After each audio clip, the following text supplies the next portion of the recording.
ਦੋਸਤੋ, ਸਿੱਖਾਂ ਨੂੰ ਗੁਰੂ ਸਾਹਿਬ ਨੇ ਮੀਰੀ ਅਤੇ ਪੀਰੀ ਦੇ ਸਿਧਾਂਤ ਨਾਲ ਨਿਵਾਜਿਆ। ਪਰ ਜੇ ਗੱਲ ਅਜੋਕੇ ਸਮੇਂ ਦੀ ਕਰੀਏ ਤਾਂ ਧਰਮ ਨੂੰ ਸਿਰਫ ਪੀਰੀ ਦੇ ਸਿਧਾਂਤ ਨਾਲ ਹੀ ਜੁੜ ਕੇ ਦੇਖਿਆ ਜਾਂਦਾ ਹੈ।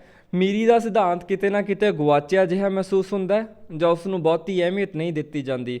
ਪਰ ਜੇ ਗੱਲ ਆਪਾਂ ਸਿੱਖ ਇਤਿਹਾਸ ਦੀ ਕਰੀਏ ਤਾਂ ਗੁਰੂ ਅੰਗਦ ਪਾਤਸ਼ਾਹ ਨੇ ਅਖਾੜਿਆਂ ਰਾਹੀਂ ਸਰੀਰਕ ਸੱਭਿਆਚਾਰ ਦਾ ਨੀਂਹ ਪੱਥਰ ਰੱਖਿਆ ਅਤੇ ਉਸ ਤੋਂ ਬਾਅਦ ਜਿਵੇਂ ਕਿ ਆਪਾਂ ਜਾਣਦੇ ਹੀ ਹਾਂ ਕਿ ਗੁਰੂ ਹਰਗੋਬਿੰਦ ਪਾਤਸ਼ਾਹ ਨੇ ਸਿੱਖਾਂ ਨੂੰ ਇੱਕ ਮਾਰਸ਼ਲ ਕੌਮ 'ਚ ਤਬਦੀਲ ਕੀਤਾ ਅਤੇ ਮੀਰੀ ਅਤੇ ਪੀਰੀ ਦਾ ਸਿਧਾਂਤ ਕਾਇਮ ਕੀਤਾ। ਅਤੇ ਇਸ ਤੋਂ ਵੱਧ ਕੇ ਗੁਰਬਾਣੀ ਵੀ ਐਸੀ ਗੈਰ ਸਿਹਤਮੰਦ ਜੀਵਨ ਸ਼ੈਲੀ ਨੂੰ ਫਿਟਕਾਰ ਪਾਉਂਦੇ ਹੋਏ ਕਹਿੰਦੀ ਹੈ ਕਿ ਫਿੱਟ ਅਵੇਹਾ ਜੀਵਿਆ ਜਿਤ ਖਾਏ ਵਧਾਇਆ ਪੇਟ। ਇਸ ਤੋਂ ਉੱਪਰ ਗੁਰਬਾਣੀ ਖਾਣ ਵਾਲੇ ਪਦਾਰਥਾਂ ਦੀ ਵੀ ਗੱਲ ਕਰਦੀ ਹੈ ਅਤੇ ਕਹਿੰਦੀ ਹੈ ਬਾਬਾ ਹੋਰ ਖਾਣਾ ਖੁਸ਼ੀ ਖੁਆਰ ਜਿਤ ਖਾਧੈ ਤਨ ਪੀੜੀ ਹੈ ਮਨ ਮੈਂ ਚਲੈ ਵਿਕਾਰ। ਐਸੇ ਖਾਣਿਆਂ ਦੀ ਗੱਲ ਕਰਦੀ ਹੈ, ਐਸੇ ਪਦਾਰਥਾਂ ਦੀ ਗੱਲ ਕਰਦੀ ਹੈ ਜਿਨ੍ਹਾਂ ਦੇ ਖਾਣ ਨਾਲ ਤਨ ਪੀੜਿਆ ਜਾਂਦਾ ਅਤੇ ਮਨ ਵਿਕਾਰੀ ਹੁੰਦਾ। ਅਤੇ ਜੇ ਆਪਾਂ ਅੱਜ ਦੇ ਸਮੇਂ ਦੀ ਗੱਲ ਕਰੀਏ, ਅੱਜ ਦੇ ਦੌਰ ਦੀ ਗੱਲ ਕਰੀਏ ਤਾਂ ਇਸ ਗੱਲ ਤੋਂ ਮੁਨਕਰ ਨਹੀਂ ਹੋਇਆ ਜਾ ਸਕਦਾ ਕਿ ਦਿਨੋਂ ਦਿਨ ਸਰੀਰਕ ਪੱਧਰ 'ਤੇ ਨਿਘਾਰ ਆਉਂਦਾ ਜਾ ਰਿਹਾ ਹੈ ਜਾਂ ਸਿਹਤ ਦੇ ਪੱਧਰ 'ਤੇ ਕਹਿ ਲਓ ਕਿ ਸਿਹਤ ਦੇ ਪੱਧਰ 'ਤੇ ਦਿਨੋਂ ਦਿਨ ਨਿਘਾਰ ਆਉਂਦਾ ਜਾ ਰਿਹਾ ਹੈ। ਜੇ ਆਪਾਂ ਦੂਸਰੇ ਤੌਰ 'ਤੇ ਬਿਮਾਰੀਆਂ ਦੀ ਗੱਲ ਕਰੀਏ ਤਾਂ 21ਵੀਂ ਸਦੀ ਨੇ ਕੁਛ ਐਸੀਆਂ ਬਿਮਾਰੀਆਂ ਨੂੰ ਵੀ ਜਨਮ ਦਿੱਤਾ ਜੋ ਪਹਿਲਾਂ ਨਹੀਂ ਸੀ ਦੇਖੀਆਂ ਗਈਆਂ। ਅਤੇ ਜੇ ਆਪਾਂ ਇਸ ਤੋਂ ਉੱਪਰ ਗੱਲ ਕਰੀਏ ਤਾਂ ਐਸੀਆਂ ਬਿਮਾਰੀਆਂ ਵੀ ਬੱਚਿਆਂ 'ਚ ਅੱਜ ਕੱਲ੍ਹ ਵੇਖਣ ਨੂੰ ਮਿਲ ਰਹੀਆਂ, ਜਿਵੇਂ ਕਿ ਹਾਰਟ ਦੀਆਂ ਬਿਮਾਰੀਆਂ ਪਹਿਲਾਂ ਬੱਚਿਆਂ 'ਚ ਵੇਖਣ ਨੂੰ ਨਹੀਂ ਮਿਲਦੀਆਂ ਸਨ, ਪਰ ਅੱਜ ਦੇ ਦੌਰ 'ਚ ਆਪਾਂ ਵੇਖ ਰਹੇ ਕਿ ਬੱਚਿਆਂ ਨੂੰ ਵੀ ਹਾਰਟ ਅਟੈਕ ਹੋ ਰਹੇ ਨੇ। ਮੋਟਾਪਾ ਇੱਕ ਬਹੁਤ ਵੱਡੀ ਬਿਮਾਰੀ ਬਣਦਾ ਜਾ ਰਿਹਾ ਜਿਸ ਨੇ ਲੋਕਾਂ ਨੂੰ ਬਹੁਤ ਤਰ੍ਹਾਂ ਨਾਲ ਨੁਕਸਾਨ ਪਹੁੰਚਾਇਆ। ਅਤੇ ਇਸ ਦਾ ਜਿਹੜਾ ਪ੍ਰਮੁੱਖ ਕਾਰਨ ਜੋ ਅਸੀਂ ਮੰਨਦੇ ਹਾਂ ਜਾਂ ਸਭ ਤੋਂ ਵੱਡਾ ਕਾਰਨ ਜਿਹੜਾ ਆਪਾਂ ਕਹਿ ਸਕਦੇ ਹਾਂ ਉਹ ਇਹ ਵੀ ਲੋਕਾਂ 'ਚ ਫਿਟਨੈਸ ਦੇ ਪ੍ਰਤੀ, ਸਿਹਤ ਦੇ ਪ੍ਰਤੀ ਅਵੇਅਰਨੈਸ ਬਹੁਤ ਘੱਟ ਹੈ। ਲੋਕਾਂ 'ਚ ਜਾਗਰੂਕਤੀ ਬਹੁਤ ਘੱਟ ਹੈ ਫਿਟਨੈਸ ਅਤੇ ਨਿਊਟ੍ਰੀਸ਼ਨ ਦੇ ਬਾਰੇ। ਉਹਨਾਂ ਨੂੰ ਨਿਊਟ੍ਰੀਸ਼ਨ ਬਾਰੇ ਨੌਲੇਜ ਨਹੀਂ ਹੈ ਕਿ ਕਿੱਦਾਂ ਉਹਨਾਂ ਨੇ ਆਪਦਾ ਜਿਹੜੀ ਡਾਈਟ ਹੈਗੀ ਉਹ ਤਿਆਰ ਕਰਨੀ ਹੈਗੀ ਹੈ, ਕਿੱਦਾਂ ਦਾ ਉਹਨਾਂ ਨੂੰ ਵਰਕਆਊਟ ਕਰਨਾ ਚਾਹੀਦਾ, ਕਿਵੇਂ ਦੀ ਸਰੀਰਕ ਬਣਤਰ ਨੂੰ, ਕਿਵੇਂ ਦੀਆਂ ਐਕਸਰਸਾਈਜ਼ਿਸ ਕਰਨੀਆਂ ਚਾਹੀਦੀਆਂ। ਅਤੇ ਇਸ 'ਤੇ ਬਹੁਤ ਰਿਸਰਚ ਹੋਣੀ ਜ਼ਰੂਰੀ ਹੈ ਅਤੇ ਆਪਾਂ ਨੂੰ ਇਸ ਦੇ ਬਾਰੇ ਜਿਹੜਾ ਗਿਆਨ ਹੋਣਾ ਬਹੁਤ ਜ਼ਰੂਰੀ ਹੈ ਤਾਂ ਕਿ ਆਪਾਂ ਆਪਣੇ ਜੀਵਨ 'ਚ ਜਾਂ ਆਪਣੀ ਜਿਹੜੀ ਪ੍ਰੋਫੈਸ਼ਨਲ ਲਾਈਫ ਦੀ ਜਿਹੜੀ ਕਪੈਸਿਟੀ ਹੈ ਉਹਨੂੰ ਵਧਾ ਸਕੀਏ। ਤਾਂ ਵਾਹਿਗੁਰੂ ਜੀ ਕਾ ਖਾਲਸਾ, ਵਾਹਿਗੁਰੂ ਜੀ ਕੀ ਫਤਿਹ। ਦੋਸਤੋ, ਮੇਰਾ ਨਾਮ ਇਮਾਨ ਸਿੰਘ ਹੈ ਅਤੇ ਇਸ ਸੀਰੀਜ਼ ਦੇ ਰਾਹੀਂ ਆਪਾਂ ਸਿੱਖਾਂਗੇ ਕਿ ਕਿੱਦਾਂ ਤੁਸੀਂ ਆਪਦੀ ਡਾਈਟ ਤਿਆਰ ਕਰ ਸਕਦੇ ਹੋ, ਕਿੱਦਾਂ ਕੈਲਰੀਜ਼ ਆਪਾਂ ਜਿਹੜੇ ਕੰਪਲੈਕਸ ਜਿਹੜੀਆਂ ਚੀਜ਼ਾਂ ਹੈਗੀਆਂ ਜਿਵੇਂ ਪ੍ਰੋਟੀਨ, ਕਾਰਬਸ, ਫੈਟਸ, ਇਹ ਚੀਜ਼ਾਂ ਕੀ ਹੁੰਦੀਆਂ। ਬਿਲਕੁਲ ਆਪਾਂ ਬੇਸਿਕਸ ਤੋਂ ਲੈ ਕੇ ਐਡਵਾਂਸ ਲੈਵਲ ਤੱਕ ਇਹ ਸਿੱਖਾਂਗੇ ਕਿ ਕਿੱਦਾਂ ਤੁਸੀਂ ਆਪਦੀ ਡਾਈਟ ਬਣਾਉਣੀ ਹੈਗੀ ਹੈ, ਕਿਹੜੀ ਚੀਜ਼ ਤੁਹਾਡੇ ਸਰੀਰ ਲਈ ਚੰਗੀ ਹੈ, ਕਿਹੜੀ ਚੀਜ਼ ਤੁਹਾਡੇ ਸਰੀਰ ਲਈ ਮਾੜੀ ਹੈ, ਅਤੇ ਕਿੱਦਾਂ ਤੁਸੀਂ ਚੰਗੇ ਖਾਣੇ ਦੀ ਚੋਣ ਕਰਨੀ ਹੈ, ਕਿੱਦਾਂ ਤੁਸੀਂ ਆਪਦੀਆਂ ਸਹੀ ਐਕਸਰਸਾਈਜ਼ਿਸ ਦੀ ਚੋਣ ਕਰਨੀ ਹੈ। ਅਤੇ ਇਹ ਸਾਰੀਆਂ ਚੀਜ਼ਾਂ ਜਿਵੇਂ ਕਿ ਕਿਸ ਤਰ੍ਹਾਂ ਦੀ ਸਰੀਰਕ ਬਣਤਰ ਨੂੰ ਕਿਸ ਤਰ੍ਹਾਂ ਦੀ ਐਕਸਰਸਾਈਜ਼ ਦੀ ਜ਼ਰੂਰਤ ਹੈਗੀ ਹੈ, ਤਾਂ ਇਹ ਸਾਰੀਆਂ ਚੀਜ਼ਾਂ 'ਤੇ ਆਪਾਂ ਵਿਸਥਾਰ ਨਾਲ ਗੱਲ ਕਰਨੀ ਹੈ। ਇਹ ਆਪਾਂ ਇੱਕ ਲੰਬੀ ਸੀਰੀਜ਼ ਇੰਟਰੋਡਿਊਸ ਕਰ ਰਹੇ ਹਾਂ ਜਿਹਦੇ 'ਚ ਆਪਾਂ ਪੌੜੀ ਦਰ ਪੌੜੀ ਸਮਝਣਾ ਹੈ ਕਿ ਕਿੱਦਾਂ ਤੁਸੀਂ ਆਪਦੇ ਜਿਹੜਾ ਐਕਸਰਸਾਈਜ਼ ਪਲਾਨ ਹੈ ਜਾਂ ਨਿਊਟ੍ਰੀਸ਼ਨ ਜਾਂ ਡਾਈਟ ਪਲਾਨ ਹੈ ਉਹਨੂੰ ਕਿੱਦਾਂ ਤੁਸੀਂ ਡਿਜ਼ਾਈਨ ਕਰ ਸਕਦੇ ਹੋ। ਤਾਂ ਇਹ ਪੌੜੀ ਦਰ ਪੌੜੀ ਆਪਾਂ ਲੰਬੀ ਸੀਰੀਜ਼ ਚਲਾਵਾਂਗੇ। ਆਏ ਦਿਨ ਆਪਾਂ ਜਾਂ ਆਏ ਹਫ਼ਤੇ ਆਪਾਂ ਇੱਕ ਐਪੀਸੋਡ ਇਹਦਾ ਕਰਿਆ ਕਰਾਂਗੇ। ਅਤੇ ਇਸ ਸੀਰੀਜ਼ 'ਚ ਆਪਣਾ ਸਾਥ ਦੇਣ ਲਈ ਆਪਣੇ ਨਾਲ ਮੌਜੂਦ ਨੇ ਸਨੀ ਸ਼ਰਮਾ ਜੀ। ਸਰ, ਬਹੁਤ ਬਹੁਤ ਸਵਾਗਤ ਹੈ ਤੁਹਾਡਾ ਜੀ। ਅਤੇ ਸਨੀ ਸ਼ਰਮਾ ਜੀ ਬਾਰੇ ਤੁਹਾਨੂੰ ਦੱਸ ਦਈਏ ਕਿ ਇਹ ਐਜ਼ ਅ ਨਿਊਟ੍ਰੀਸ਼ਨਿਸਟ ਅਤੇ ਐਜ਼ ਅ ਫਿਟਨੈਸ ਕੋਚ ਕੰਮ ਕਰ ਰਹੇ ਨੇ ਪਿਛਲੇ 10 ਸਾਲਾਂ ਤੋਂ। ਅਤੇ ਕਾਫੀ ਤਰ੍ਹਾਂ ਦੇ ਵੱਖ-ਵੱਖ ਕਲਾਇੰਟਸ ਨੂੰ ਵੱਖ-ਵੱਖ ਤਰ੍ਹਾਂ ਦੀ ਉਹਨਾਂ ਦੇ ਬਣਤਰ ਦੇ ਹਿਸਾਬ ਨਾਲ ਡਾਈਟਸ ਤਿਆਰ ਕਰਕੇ ਦਿੰਦੇ ਨੇ ਅਤੇ ਐਕਸਰਸਾਈਜ਼ ਪਲਾਨ ਤਿਆਰ ਕਰਕੇ ਦਿੰਦੇ ਨੇ। ਤਾਂ ਅੱਜ ਆਪਾਂ ਇਹਨਾਂ ਨਾਲ ਗੱਲ ਕਰਨੀ ਹੈ, ਆਪਣੀ ਸਾਰੀ ਸੀਰੀਜ਼ 'ਚ ਆਪਣੇ ਨਾਲ ਰਹਿਣਗੇ ਅਤੇ ਆਪਾਂ ਨੂੰ ਇਹਨਾਂ ਚੀਜ਼ਾਂ ਬਾਰੇ ਐਜੂਕੇਟ ਕਰਨਗੇ ਕਿ ਕਿਵੇਂ ਤੁਸੀਂ ਡਾਈਟ ਬਣਾ ਸਕਦੇ ਹੋ, ਕਿਵੇਂ ਤੁਸੀਂ ਕਿਹੜੀਆਂ ਐਕਸਰਸਾਈਜ਼ਿਸ ਕਰਨੀਆਂ ਨੇ। ਤਾਂ ਉਹ ਸਾਰੀਆਂ ਚੀਜ਼ਾਂ ਆਪਾਂ ਇਹਨਾਂ ਨਾਲ ਡਿਸਕਸ ਕਰਨੀਆਂ ਨੇ ਅਤੇ ਜਿਹੜੇ ਕੰਪਲੈਕਸ ਟੌਪਿਕਸ ਹੈ ਉਹਨਾਂ ਨੂੰ ਆਪਾਂ ਸਿੰਪਲ ਪੰਜਾਬੀ ਭਾਸ਼ਾ 'ਚ ਸਮਝਣਾ ਕਿ ਅਤੇ ਉਹਨਾਂ ਨੂੰ ਕਿੱਦਾਂ ਆਪਾਂ ਇੰਪਲੀਮੈਂਟ ਕਰ ਸਕਦੇ ਹਾਂ, ਕਿਹੜੀਆਂ ਟੈਕਨੀਕਸ ਆਪਾਂ ਵਰਤਣੀਆਂ, ਉਹਨਾਂ ਬਾਰੇ ਆਪਾਂ ਨੂੰ ਇਹ ਜਾਣਕਾਰੀ ਦੇਣਗੇ। ਤਾਂ ਸਰ, ਪਹਿਲਾਂ ਆਪਾਂ ਗੱਲ ਕਰੀਏ ਨਿਊਟ੍ਰੀਸ਼ਨ ਦੇ ਬਾਰੇ। ਸਿੰਪਲ ਸ਼ਬਦਾਂ 'ਚ ਆਪਾਂ ਕਹੀਏ ਕਿ ਇੱਕ ਪੁਰਾਣੀ ਕਹਾਵਤ ਹੈ ਕਿ ਕੁੱਤੇ ਬਿੱਲੀ ਨੂੰ ਵੀ ਪਤਾ ਹੁੰਦਾ, ਸੌਂ ਕੇ ਦੱਸ ਦਿੰਦਾ ਕਿ ਉਹਨੂੰ ਕੀ ਖਾਣਾ ਚਾਹੀਦਾ ਕਿ ਨਹੀਂ, ਪਰ ਬੰਦਾ ਹੀ ਇੱਕ ਐਸਾ ਜੀਵ ਹੈ ਵੀ ਉਹਨੂੰ ਨਹੀਂ ਪਤਾ ਲੱਗਦਾ ਵੀ ਕੀ ਖਾਣਾ ਕਿ ਨਹੀਂ। ਤਾਂ ਪਹਿਲਾਂ ਆਪਾਂ ਨਿਊਟ੍ਰੀਸ਼ਨ ਦੇ ਬਾਰੇ ਗੱਲ ਕਰੀਏ ਕਿ ਨਿਊਟ੍ਰੀਸ਼ਨ ਕੀ ਚੀਜ਼ ਹੈ ਅਤੇ ਇਹਦਾ ਰੋਲ ਕੀ ਹੈ ਬਾਡੀ 'ਚ, ਅਤੇ ਕੀ ਘਰ ਦੇ ਖਾਣੇ ਤੋਂ ਇਹਦੀ ਪੂਰਤੀ ਹੋ ਸਕਦੀ ਹੈ ਜਾਂ ਆਪਾਂ ਨੂੰ ਬਾਹਰ ਹੀ ਪੂਰਕ ਲੈਣੇ ਪੈਣਗੇ ਇਹਨੂੰ ਪੂਰਾ ਕਰਨ ਵਾਸਤੇ। ਬਿਲਕੁਲ। ਜੇ ਆਪਾਂ ਨਿਊਟ੍ਰੀਸ਼ਨ ਦੇ ਨਾਮ ਤੋਂ ਇੱਕ ਛੋਟਾ ਜਿਹਾ ਆਈਡੀਆ ਲਈਏ ਤਾਂ ਨਿਊਟ੍ਰੀਸ਼ਨ ਦੇ ਨਾਮ ਤੋਂ ਮਤਲਬ ਬਣਦਾ ਨਰਿਸ਼ਮੈਂਟ, ਜਿਹੜਾ ਕਿ ਐਸੇ ਪੋਸ਼ਕ ਤੱਤ ਜੋ ਆਪਣੀ ਬਾਡੀ ਨੂੰ ਨਰਿਸ਼ ਕਰਦੇ। ਨਰਿਸ਼ਮੈਂਟ ਦਾ ਮਤਲਬ ਹੁੰਦਾ ਆਪਣੀ ਬਾਡੀ ਦੀ ਬਣਾਵਟ ਦੇ ਵਿੱਚ ਜਿਹੜੀ ਵੀ ਚੀਜ਼ ਆਪਾਂ ਨੂੰ ਹੈਲਪ ਕਰਦੀ ਆ। ਲਾਈਕ ਤੁਸੀਂ ਪ੍ਰੋਟੀਨ ਖਾਂਦੇ ਹੋ, ਤੁਹਾਨੂੰ ਪ੍ਰੋਟੀਨ ਨੂੰ ਵੈਸੇ ਬੋਲਿਆ ਜਾਂਦਾ ਬਿਲਡਿੰਗ ਬਲਾਕਸ ਆਫ ਬਾਡੀ ਜੀ। ਤਾਂ ਪ੍ਰੋਟੀਨ ਤੁਹਾਡੀ ਬਾਡੀ ਨੂੰ ਬਣਾਉਣ ਦੇ ਵਿੱਚ ਹੈਲਪ ਕਰਦਾ। ਨੋਟ ਓਨਲੀ ਬਾਡੀ, ਤੁਹਾਡੇ ਹੇਅਰਸ, ਤੁਹਾਡੇ ਨੇਲਸ, ਉਹਨੂੰ ਆਪਾਂ ਨਿਊਟ੍ਰੀਸ਼ਨ ਬੋਲ ਦਿੰਦੇ ਆ। ਪ੍ਰੋਟੀਨ ਨਿਊਟ੍ਰੀਸ਼ਨ ਆ, ਕਾਰਬੋਹਾਈਡਰੇਟ ਨਿਊਟ੍ਰੀਸ਼ਨ ਆ, ਇਹ ਚੀਜ਼ਾਂ ਨੂੰ ਆਪਾਂ ਨਿਊਟ੍ਰੀਸ਼ਨ ਬੋਲਦੇ ਆ ਸਿੰਪਲ ਸ਼ਬਦਾਂ ਦੇ ਵਿੱਚ। ਇਹਦਾ ਇਹ ਆਪਾਂ ਜੇ ਗੱਲ ਕਰੀਏ ਤਾਂ ਸਿੰਪਲ ਸ਼ਬਦਾਂ ਦੇ ਵਿੱਚ ਜਿਹੜੀ ਚੀਜ਼ ਆਪਣੀ ਬਾਡੀ ਨੂੰ ਨਰਿਸ਼ਮੈਂਟ ਦਿੰਦੀ ਹੈ ਜੀ। ਤੇ ਜੇ ਆਪਾਂ ਗੱਲ ਕਰੀਏ ਵੀ ਘਰ ਦੇ ਖਾਣੇ ਤੋਂ ਇਹਦੀ ਪੂਰਤੀ ਹੋ ਸਕਦੀ ਹੈ ਜਾਂ ਨਹੀਂ, ਉਹਦੇ ਬਾਰੇ ਸਾਨੂੰ ਜਾਣਕਾਰੀ ਦਿਓ। ਬਿਲਕੁਲ ਦੇਖੋ, ਘਰ ਦੇ ਖਾਣੇ ਤੋਂ ਹੀ ਪੂਰਤੀ ਹੁੰਦੀ ਹੈ ਇਹਦੀ ਜੀ। ਅੱਜ ਕੱਲ ਤੁਸੀਂ ਦੇਖਿਆ ਹੋਣਾ ਮੋਸਟਲੀ ਲੋਕ ਫੈਂਸੀ ਡਾਈਟਸ ਤੇ ਹੋ ਗਏ ਜੀ। ਇੱਕ ਮੈਂ ਤੁਹਾਨੂੰ ਹੋਰ ਵੀ ਚੀਜ਼ ਐਡ ਕਰਦਾ ਵੀ ਮੈਂ ਤੁਹਾਨੂੰ ਇਹ ਕੁਐਸਚਨ ਤਾਂ ਪੁੱਛ ਰਿਹਾ ਕਿ ਲੋਕਾਂ ਦਾ ਕਹਿਣਾ ਹੈ ਕਿ ਆਪਾਂ ਫਰਟੀਲਾਈਜ਼ਰ ਤੇ ਇਹ ਚੀਜ਼ਾਂ ਯੂਜ਼ ਕਰ ਰਹੇ ਤਾਂ ਜਿਹੜਾ ਘਰ ਦਾ ਖਾਣਾ ਉਹਦੇ 'ਚ ਵੀ ਨਿਘਾਰ ਆਉਂਦਾ ਜਾ ਰਿਹਾ ਦਿਨੋਂ ਦਿਨ, ਜਿਵੇਂ ਕਿ ਆਪਾਂ ਰਿਫਾਈਨਡ ਆਇਲ ਵਗੈਰਾ ਵਰਤ ਰਹੇ ਹਾਂ, ਤਾਂ ਉਹਦੇ ਕੰਟੈਕਸਟ ਜੇ ਆਪਾਂ ਗੱਲ ਕਰੀਏ ਕਿ ਉਸ ਖਾਣੇ ਤੋਂ ਪੂਰਤੀ ਹੋ ਸਕਦੀ ਹੈ, ਅੱਜ ਦੇ ਦੌਰ 'ਚ ਆਪਾਂ ਨੂੰ ਕੁਝ ਸਪਲੀਮੈਂਟ ਐਡ ਕਰਨੇ ਪੈਣੇ ਵੀ ਹੈ।